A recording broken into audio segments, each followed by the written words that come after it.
And we start right away. Good morning, fellow older adults and our loving caregivers and distinguished guests this morning. A warm welcome from the Purposeful Aging team.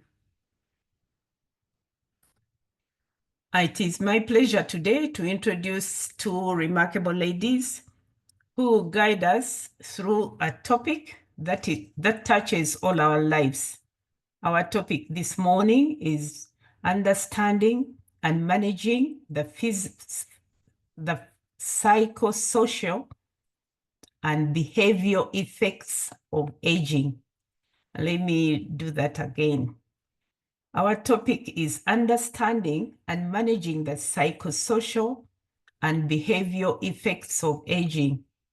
The two ladies have been with us before. They've shared part of their wisdom sometime this year and one of them 2 years back. And we are always happy to have them back again. As you know, Purposeful Aging has covered various important topics throughout the year. We felt it necessary to focus on the behaviors and effects of aging and relate them to as they relate to our mental, social, and emotional well-being. Aging is a natural process, an inevitable process, but it brings with it more than just physical changes.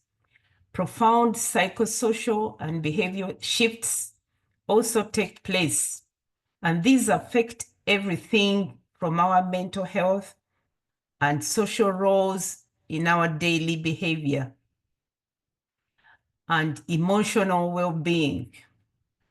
How we as a society and as individuals adapt and support older adults is critical to maintaining a high quality of life during these evening years. To help us explore these important issues, we have Dr. Joy Gumikiriza-Onoria. She will delve into the psychosocial aspects of aging, such as emotional impact of retirement, social isolation, and changing family dynamics.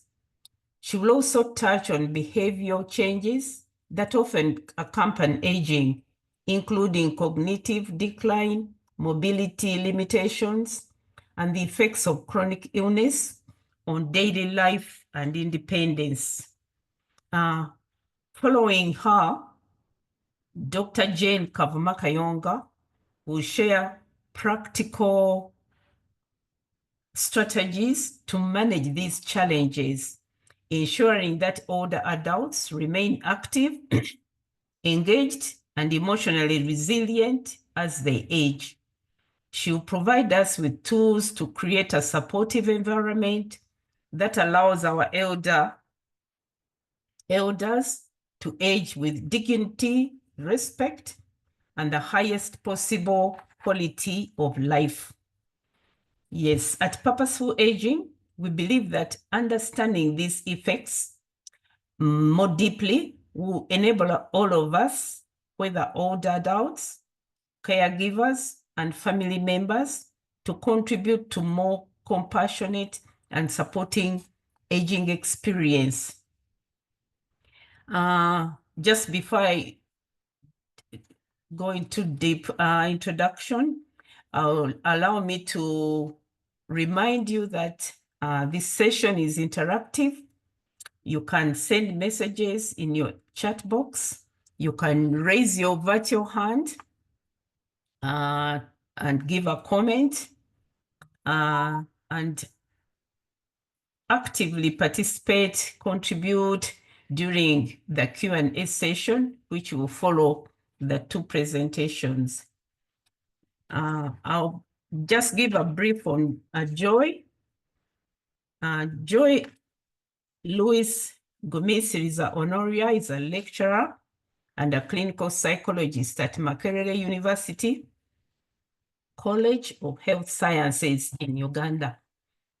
She's specialized in mental health, gerontology, and care of individuals with Alzheimer and diseases and related to dementia, DRDs.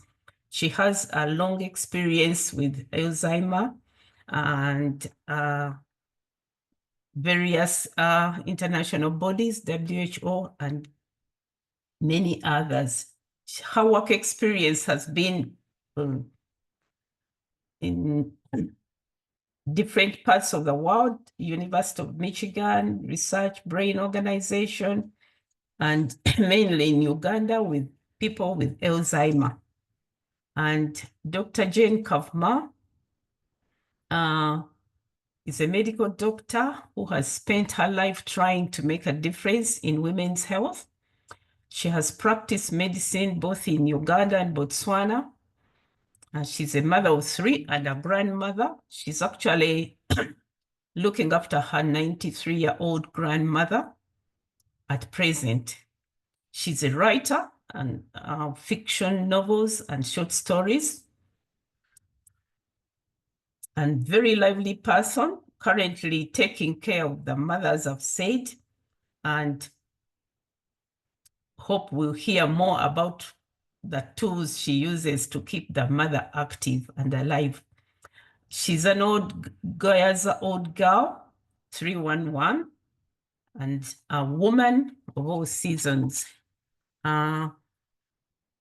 Because this topic is so important, I would like to invite Dr. Joy Gumikiriza-Onoria to take us through her part for the next 20 minutes, and then we'll invite Dr. Jane who will follow her, and we share extensively about.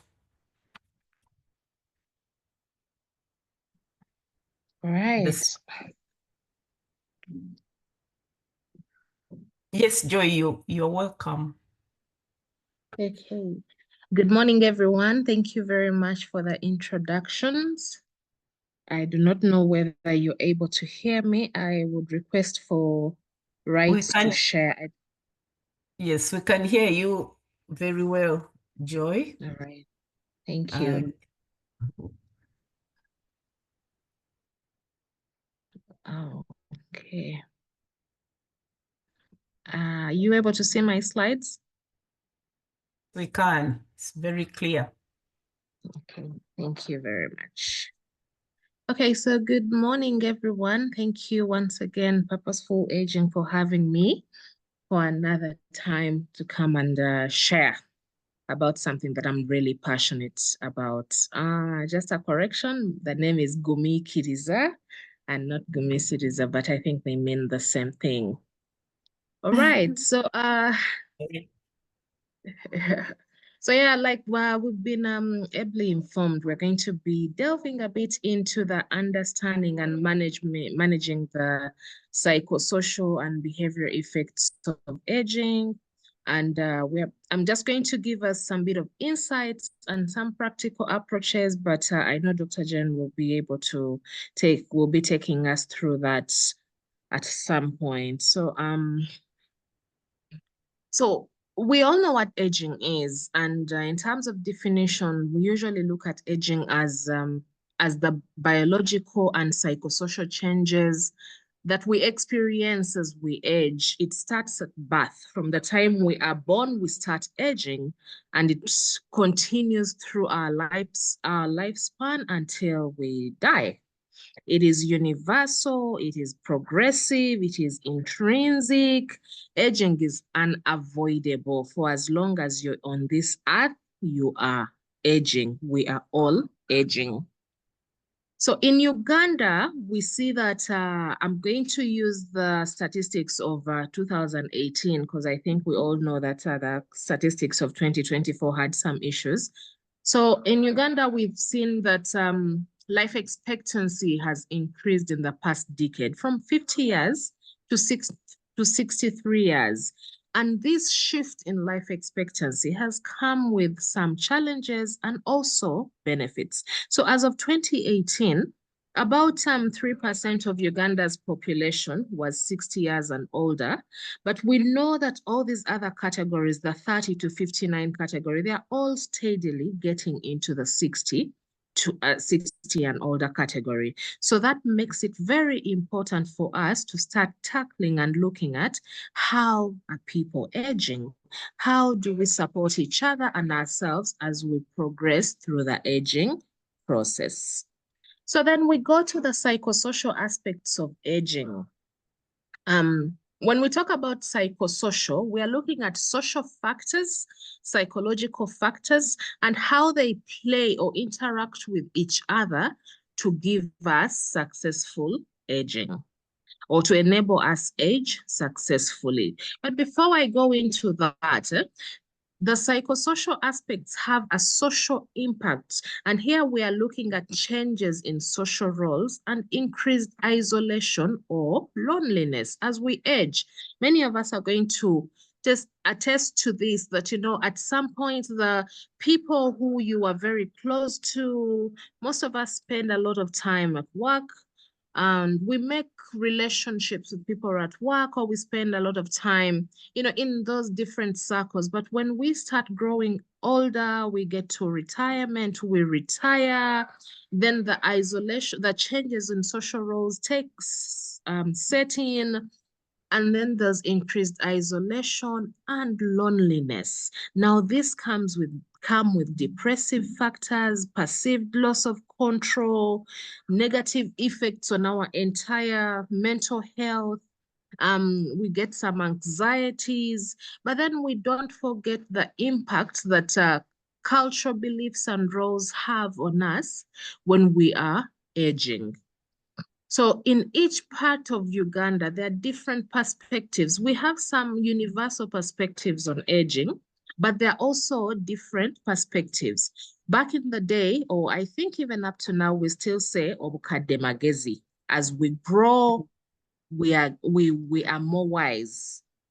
As we grow, we are expected to have certain things. We're expected to own certain stuff. There's a study that I just completed, and one of the things that they mentioned was, as people grow older, they're expected to own homes. They're expected to have property. There are lots of expectations that culture has put on us as we grow older. But we also notice that as we grow older, there's a generational gap. And it's important that as we move forward, we learn how we bridge the gap with the younger generations so that we have a more fruitful aging process. So when we look at the social factors, we have the frequency in contact with friends and relatives, like I mentioned earlier, reduces. Now, this makes us vulnerable to developing depression, but this also affects our quality of life. The neighborhood and the social cohesion also decreases, and then this affects our perceived control.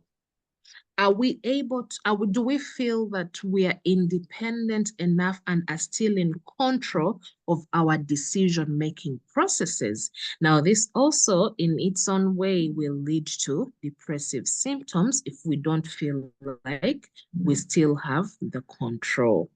But then we also look at the social roles. The social roles reduce, but at times they increase. So this can have a positive or a negative effect. And then we start seeing age-related decline in lung functioning, and we get NCDs setting, and you realize that if these are not handled appropriately at that point in time, then we have an effect on our physical health as well.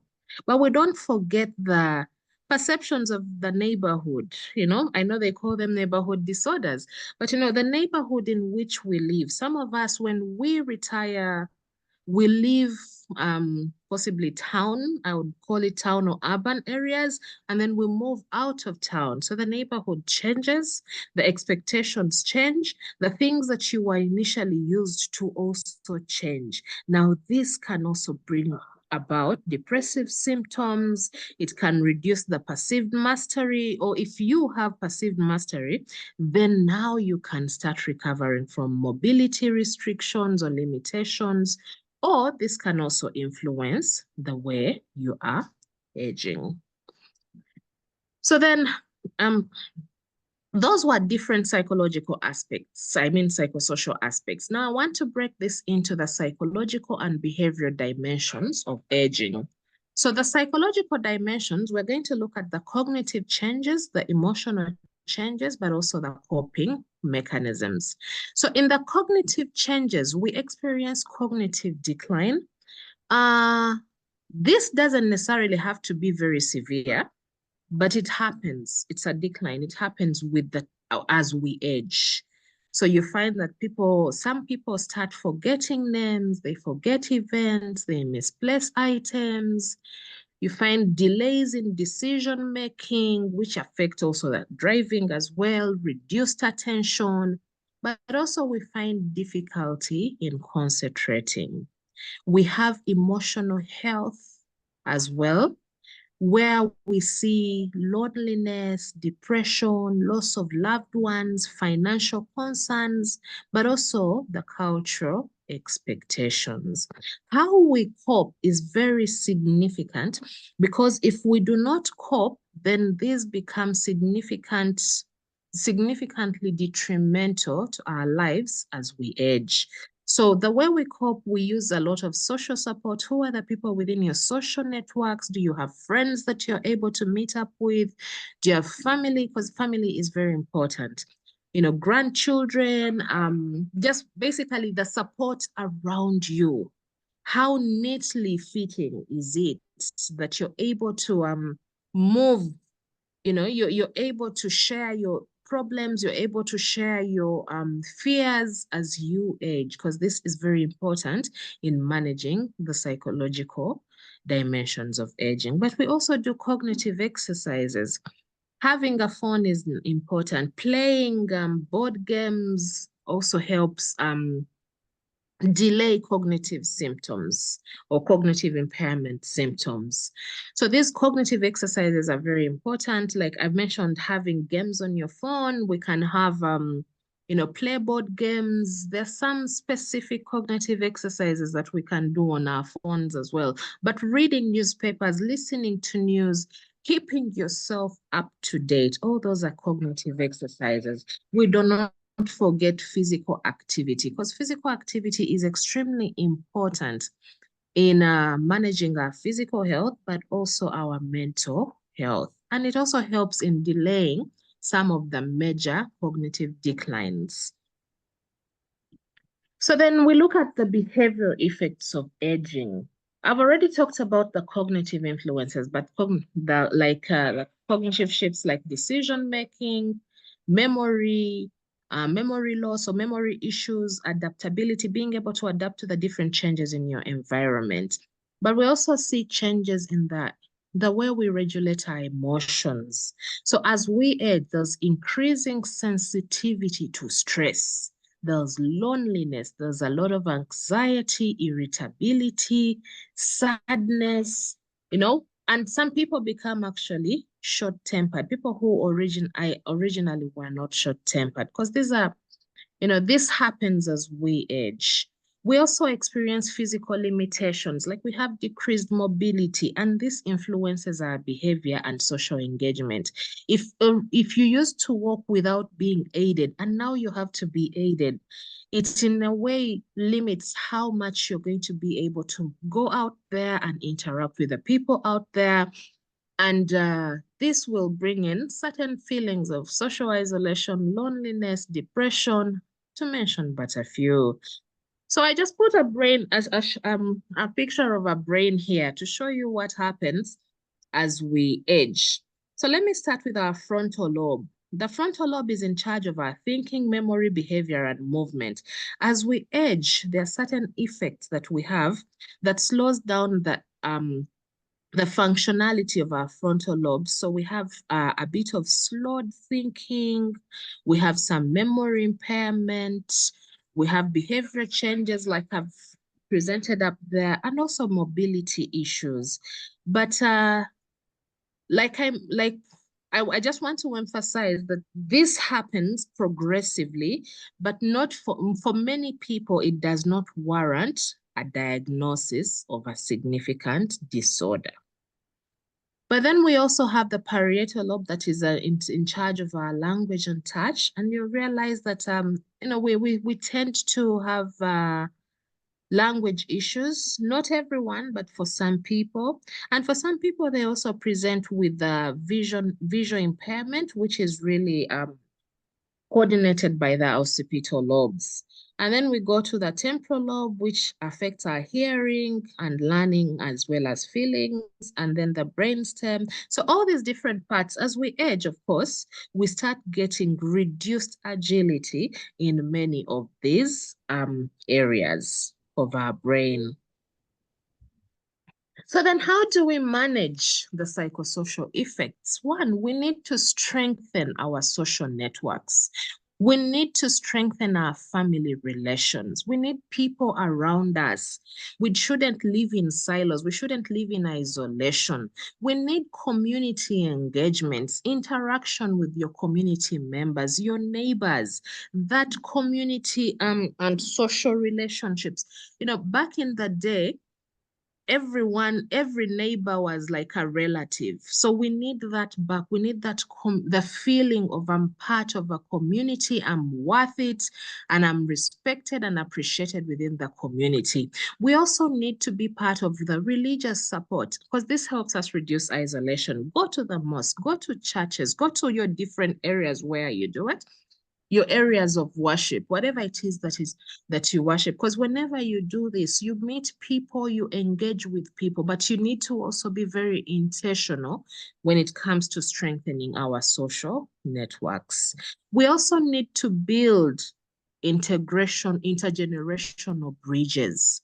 I like it whenever I hear that grandparents are spending time with their grandchildren, they're spending time with their children, because this enhances communication and mutual understanding. You also get to listen to stories and get up to date, learn some bit of slang, and you keep yourself abreast with the changing trends within your country, but also within your community.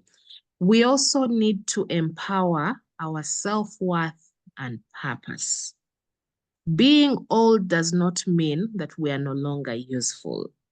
All of us, we need to be able to engage older adults in community roles. Give them tasks. Let them use their skills and wisdom. I mentioned earlier that obukadde magezi, yeah? So let us sit down. Back in the day, we would sit with our grandparents and they would tell us stories, and the stories had lots of moral lessons in there. So engage these people, listen to them, give them roles that are going to enable them, have purpose and have a sense of self-worth. So then how do we manage the behavioral effects?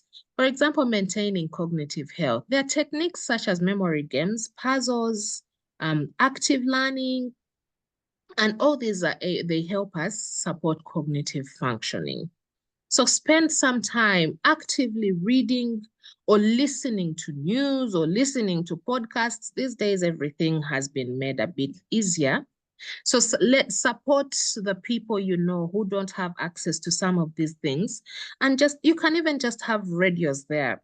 I was talking to some people within the cohort that I work with, and a gentleman said for him, his role is to look for newspapers, old, name it. It doesn't matter, as well as magazines. And whenever he moves in the villages to meet up with the different older people, he sits down with them and reads to them. So they are able to know what is happening, even if it is old news. No news is old. So it keeps them aware of what is happening around the environment, and this helps cognitive functioning. But it's also important to enable our older persons to manage their stress. We need to teach emotional regulation strategies. If you're able to get in touch with counselors or clinical psychologists or psychiatrists, let them interact with our people on often to help them learn how to regulate their, to regulate their emotions, teach mindfulness, teach counseling, have counseling support, encourage community engagement, because all these things help with reducing and managing stress. But also it's important that we promote physical mobility, encourage safe physical activities, and this should be age appropriate. But it's important that no matter what we do, we encourage some bit of physical abilities. Let me just take you back to maintaining cognitive health a bit. At times you might think, okay, getting access to the phone might be a challenge, and also the visual impairments can also be a challenge. But there are simple activities. For example, you can just request an older person to separate maybe beans from rice.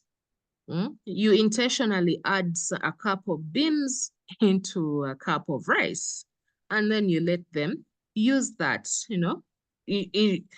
for the children, it's more of fine motor skill training. But now for the older person, you enabling them use their brain. You're enabling them support their cognitive functioning when they do that. That is also a very good cognitive exercise. So I will not forget to talk about the people that take care of our older people, the caregivers, and they have a big role that they play in the psychosocial and behavior support of our older people. So they help us with building rapport. They create an environment of trust with the older person, and they provide the much needed companionship. They also help promote a positive outlook. When you have someone you're talking to, someone who is genuinely interested in listening to you and sharing, talking with you, it promotes a positive outlook. But they also help with encouraging behavior.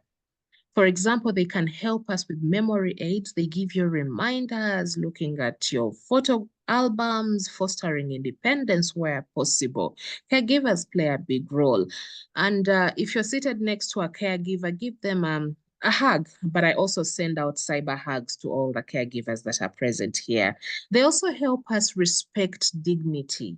So we need to look for approaches for caregivers to honor older adults' preferences and autonomy, because this is important. If a caregiver is able to have the correct skill set to honor the person's preferences and autonomy, then they're aiding dignity, and we're aging purposefully and with dignity. It's also important for us to advocate for community and policy support, because these help with the psychosocial well-being as well. We need to look out for local support programs. For example, we have this program, the Purposeful Aging. Get engaged in it. Let more people come on board, as many people as possible, because this helps you, have something to constantly look forward to. But also it's important that we engage we encourage social engagement, have community programs that involve older adults in, cultural activities or educational activities. Listen to their counsel. Don't put them aside just because you feel they have aged. But we also need to look at policy. Those of us who are in positions where we can influence policy, we need more policies that target older adult psychosocial and behavioral health as well. So as I conclude, understanding psychosocial and behavior effects of aging will help us enhance the older adult's quality of life. But we also need to encourage positive aging. So when an individual views their aging as a dignified journey, supported by family, caregivers, and community, then they are successfully aging. I want to thank you all so much for listening to this talk, and I hope we have learned a thing or two. Thank you very much. Wow. Joy, thank you so much for educating us, taking us into real life. I think you've done a very good job, and thumbs up for you. As you may have noticed, Joy has really covered the psycho and social part of it, and literally done half the work Dr. Jane is going to do. But don't worry, Dr. Jane is really going to take us into the real life experiences, relating them to what Joy has been saying. And as I said earlier, she has a mother, of course, her grandmother now she lives with, and be sure to listen to all those tips, make what Joy has said real to an African setting, a Ugandan setting, back in the village. Dr. Jane, you're most welcome to share with us.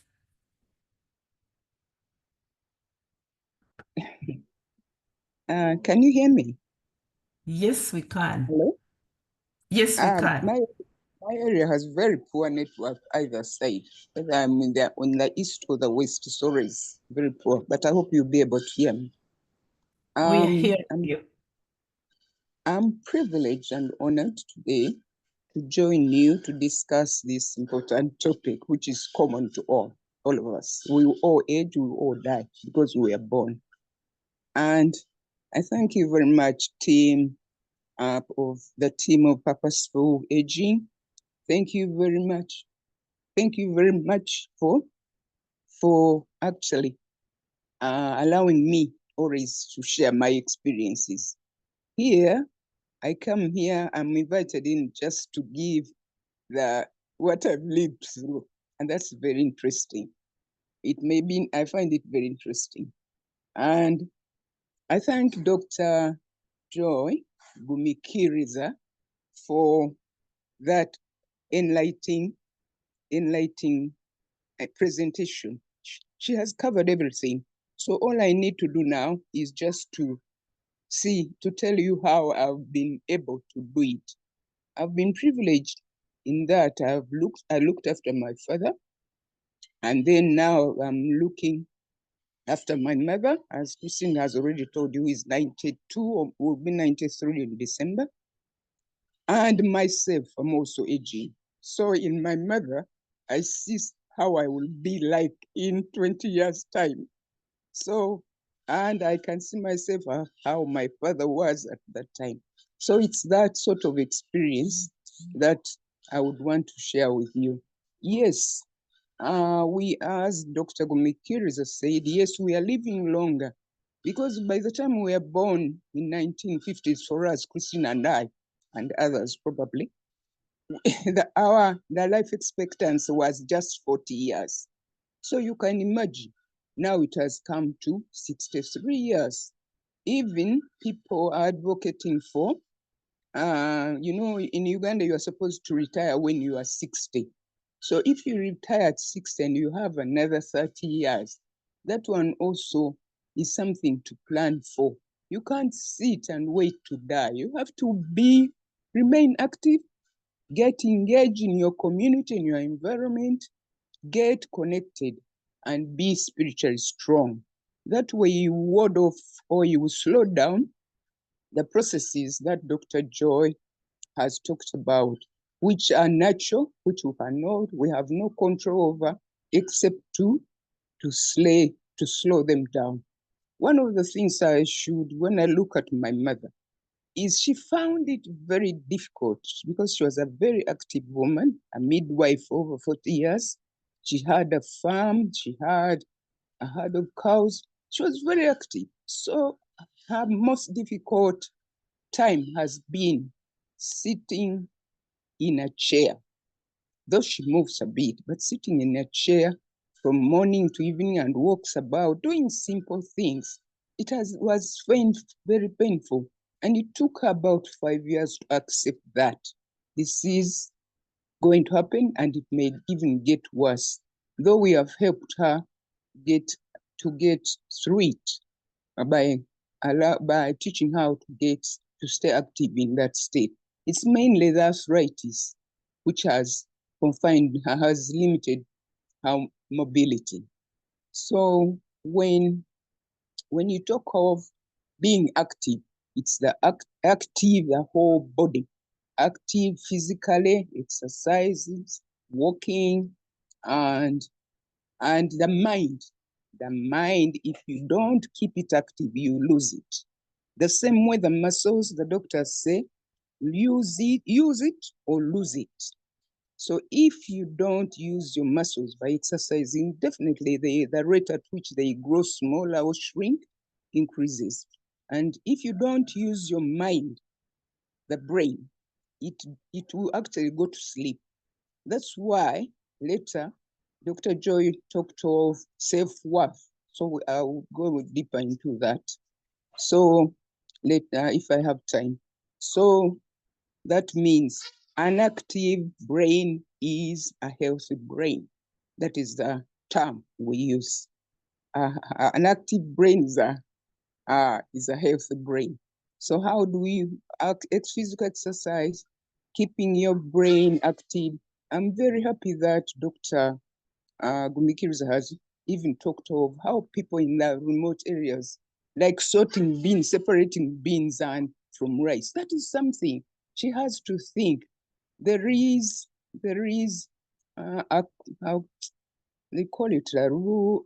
There's a cube with colors which you have to fix, to put together. That one makes you requires your focus, your concentration. So starting early on in your 50s, your 60s, you have to pick up things. You have to learn to play games like chess. Chess, to make a move, you have to think. So those are the sort of things you require. And then in the village, you can also learn to make a mat, to weave a mat.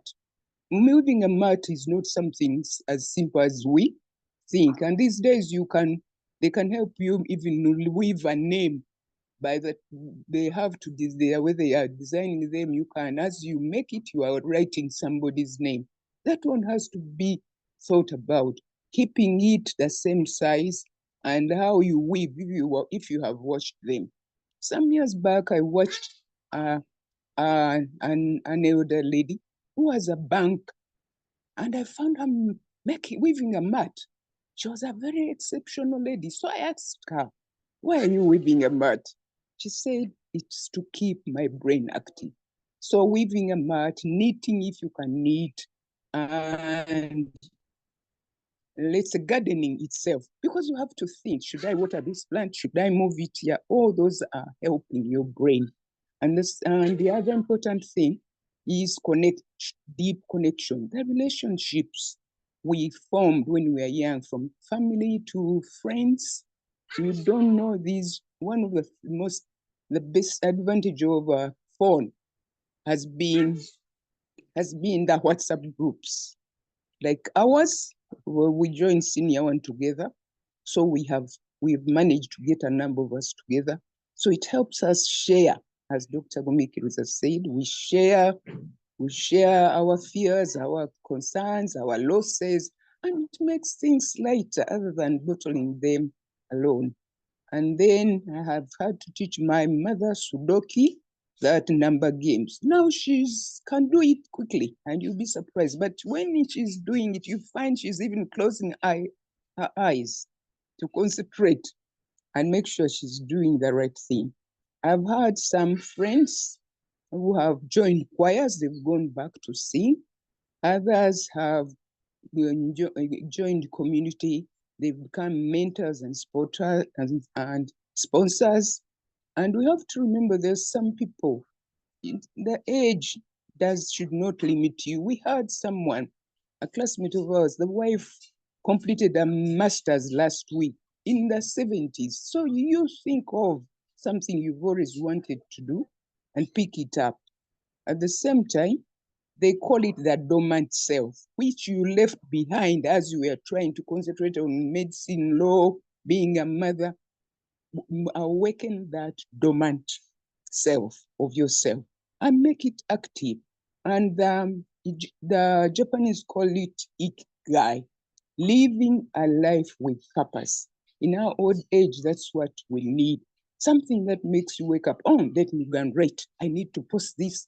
It's needed somewhere. That's what keeps us alive. So in a nutshell, those are some of the things.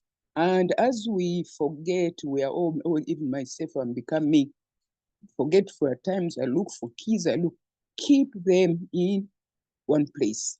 Write down your plan for that day. Write down what you need to do for that and cross them out. That way you can remember things better. And we call them senior moments, so they are allowed. So I will stop there to allow people to be involved. And at the same time, I'm now on my 7th level, looking down, the view down is really very clear, but I'm writing, I have a blog, and recently I've had to go into farming because the squatters were taking away my land. So sometimes you find me looking for a market for pumpkins. And that when my life is full, and I'm so happy about it. Those are the few things I can tell you about my life living through 60 and above. Thank you. Thank you so much, Dr. Jane, putting the theory to practice and down-to-earth practice is very, very welcoming. Thank you so much. And the caregivers, I'm sure, have noted these simple things, allowing your patient to walk, allowing your patient or your client to draw, play games, read newspaper. These are very, very, very simple things which can cost literally nothing, but do give a difference, make a difference in our lives as we age. Thank you so much, Dr. Jane. I would like now to invite everyone to join in, give questions, comments, and as usual, I will call upon Dr. Philippa Makanga to take on this session. Dr. Philippa. Thank you very much. Thank you very much to our speakers, to our moderator. That was such a wonderful talk that you've both given, the experience and the talk breaking down what it is that goes through our minds. These things are not very easy to put into words for many people, and the struggle becomes real when you're living in your head. So it's nice to know that you're not alone, it happens, and the experience we've got has also shown us that there are things that you can do to actively work towards preventing or delaying some of those psychosocial issues. I'll invite people to raise their hands if they'd like to voice over to ask a question or make a comment. We've had so far several comments in the chat, thanking both the speakers for the talk that they have given. I see one message in, how does one handle bone health or slow down the aging process, cracking joints? Okay, I think maybe I'll ask Joy to speak about maybe whatever she can about this psychosocial angle of it, not really the medical angle. And then how, wow, interesting session, have learned some good stuff. Thank you for the sharing this knowledge with us. Indeed, purposeful aging is the key thing. Okay, that's a comment. Shay, can I invite you to speak about how one can handle the bone health issues and slow down the aging process, like the psychosocial angle of that? Okay. Thank you very much for the question. So handling bone health really requires very many, what I want to call comprehensive approaches, because you don't just focus on the psychosocial strategies, but you also need to look at the physical health and the overall well-being of an individual. So one of the things that we all need to embrace is the culture of seeking more information. Look out for, any information on osteoporosis, what are the risks, how do we prevent it? Look out for, try to look out for things that can help you get a better understanding of what you're experiencing. So you also need to earlier on start a lifestyle that needs physical activity, watch your diet, try as much as possible to be in a fall-free environment. Basically, I'm saying let us prevent falls as much as possible. So you want to walk a lot, try to put in walks, because when we walk, this helps improve balance, and it also helps with strengthening our body. But also you want to low-key try doing the weightlifting, but very minimal level. And as I say this with a lot of caution, because I want you to, one, look at the age of the person, but also look at the physical abilities of these individuals. Don't start giving someone weights that are actually going to be more detrimental. And you need to do some of these things under the supervision of a professional. Of course, you also need to look. Yes, please. It's okay. No, I thought you had finished. I just wanted to add on that, but it's okay, finish. I'll add it. All right, thank you very much. So of course, look for professionals who can guide you in the diet, that what we call them dietary counselors, that will tell you about foods that are rich in calcium, discussing importance of taking adequate proteins. But I still say this with a lot of caution. You need to do many of these things under the guidance of a professional. Yeah, I will not stop emphasizing, try it as much as possible to prevent falls, have safety assessments in your home, look out for, what are things that I can do? Do I have bars? Can I incorporate bars? Can I incorporate mats down to prevent sliding or slipping on the, sliding on the tiles? Can we all emphasize, be cautious, when someone is mopping? Are we able to let others know that, there's mopping taking place? Let us first wait to stand. Basically those things. Of course, also emotional support is very important, and many other things. I'll invite Dr. Jen to add a voice onto this. No, I just wanted to emphasize what you said. Keeping your bones strong starts early on in childhood, not towards the end. Especially in the 30s and 40s, you have to really make sure you develop those strong bonds and maintain it throughout. That is what I wanted to add. But in old age, it's also diet and exercise. Those are the main ones, because the muscles pull on those bones and the bones become stronger. The more you move, you have to, relative to the pain you have. My mother still has a physiotherapist who comes in during the week and help her walk, and then help her exercise, massages. But the most important thing, she has to be on her feet. Even when she's seated, there's such simple exercise, heel toe, just moving. That alone improves the blood circulation, and then the bones will stay stronger for a while. Thank you. Well, thank you very much, both of you, for that contribution. And I believe it has helped to answer the question. We have another question which I think both of you can speak to. How can I help my mother deal with backache and leg aches? Also, incoherence that causes sudden falls. Any one of you can start and give some insights on how this can be worked on, or how she can get help.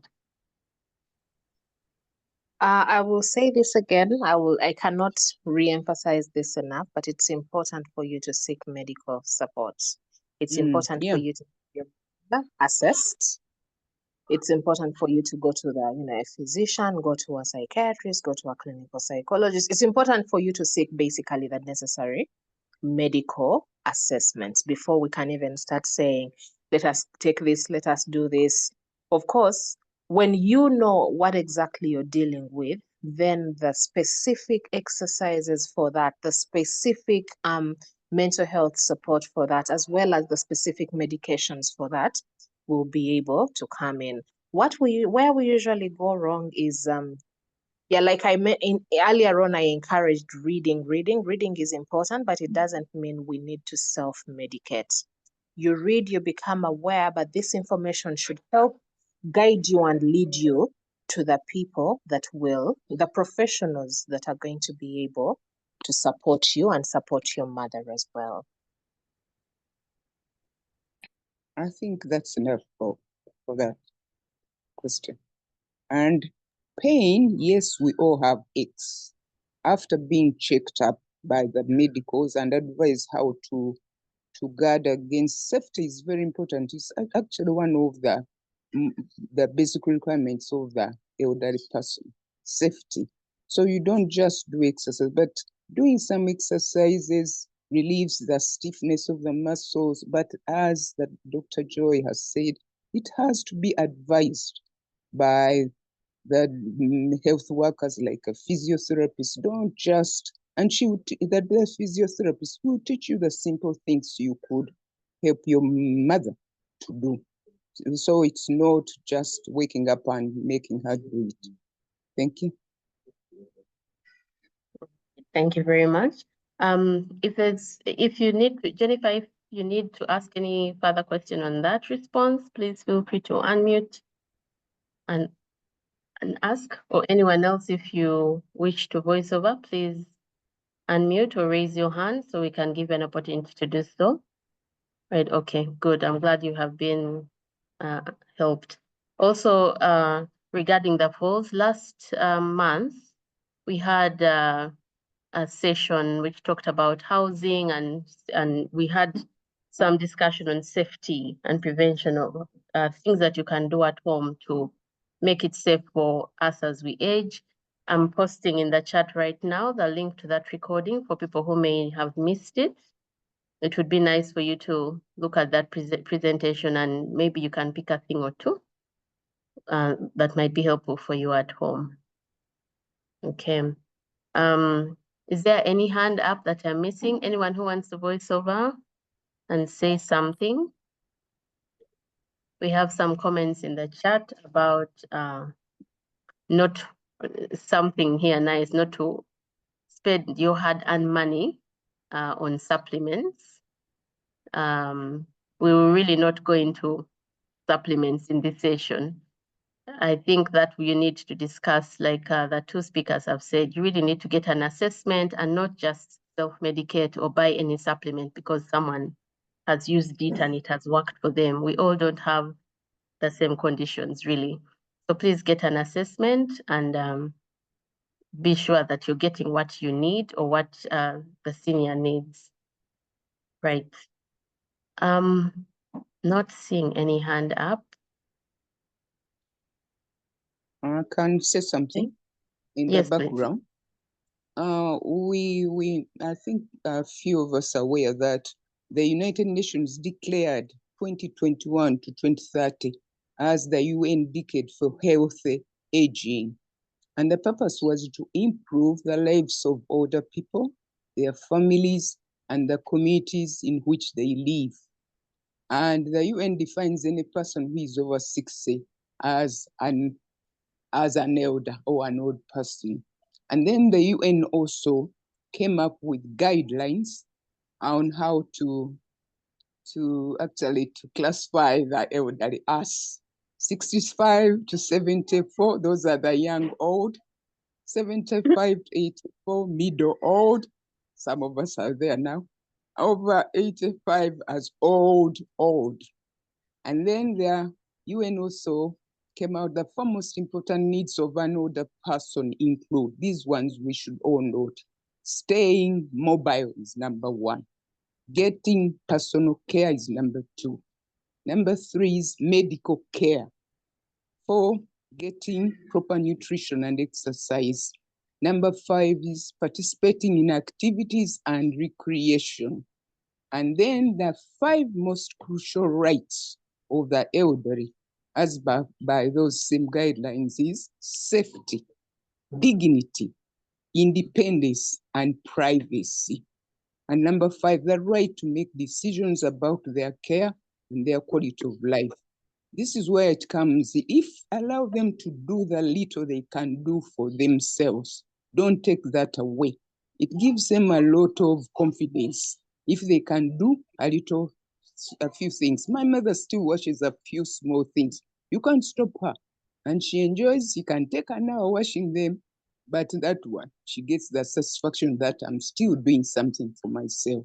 So I wanted to remind you of, so 65, 74, the young old, 75 to 80 for middle old, over 85 other old and old. I think that is clear to everyone. Thank you. Right. Thank you. Thank you very much for that reminder. Those are important things for us to keep in mind always. Right. There's a comment on this. The young generation should be sensitized to value and respect the elderly and stop stigmatizing them. And I think that is really what we were discussing in this session, or that was the goal of this session. Aging is a blessing. If you live long, you age and it comes with wisdom. Intergenerational engagement is important, right? And there's also a comment about HRT, hormone replacement therapy, whether it's totally prohibited because of the risks of clots. I'd say, Patricia, maybe I'll just post here a link for our session on menopause. It may be a useful session for you to go over. We had that this year as well, and it was a wonderful session. The doctor spoke about hormone replacement therapy. We don't have it in use a lot here in Uganda, but I'm sure if you consult with a gynecologist, you can find something that works for you. But in the meantime, I've posted a link in the chat, and you can just go over that session of menopause. It covered a really, really broad area, the whole body, really. So it can help you navigate and manage as you get to a doctor. Right, or at least understand what's happening as you get to a doctor. Okay, I don't see any hand up or any other question or comment. I'll hand back to you, moderator. Thank you so much, everybody, for this active participation. And thank you, Dr. Philippa, for taking us through it.